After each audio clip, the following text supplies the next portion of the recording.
আর কেউ যদি এই 9 দিনের পুরো দিন সিয়াম পালন করতে না পারে তো অন্ততপক্ষে আরাফার দিনের সিয়ামটা মিস দেওয়া কোনো মতেই উচিত নয়।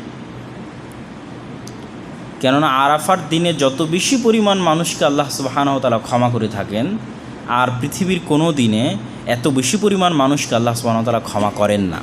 যদিও সেই ক্ষমা করার বড় একটা অংশ যারা আরাফার মাঠে অবস্থান করছে তারাই পায়।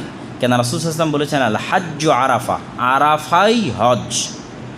যে আরাফা পেল তার হজ হয়ে গেছে, যে আরাফা পেল না রেড লাইন ক্রস করে দিয়েছে। অন্যগুলোর বাদিল আছে, মানে অপশন আছে। কারো যদি কোনোটা ছুটে যায়, মিস যায়, তাকে বলা হবে তুমি দম দাও।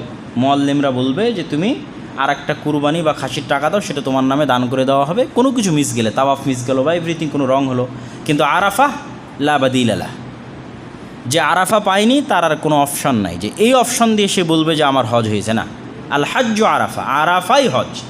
মানে হজ শুদ্ধ হওয়ার জন্য আরাফা পেতেই হবে। তো আরাফার দিনের মহত্ব এবং বড়ত্ব আছে, এবং আরাফার দিনে আলাদা খুতবা আছে। যেমন জুমার দিনের আলাদা খুতবা থাকে, সেরকম আরাফার দিনের আলাদা খুতবা আছে।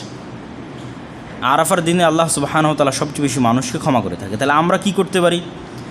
আমরা 1 নম্বর যে কাজটা করতে পারি সেটা হচ্ছে সিয়াম পালন করা। 2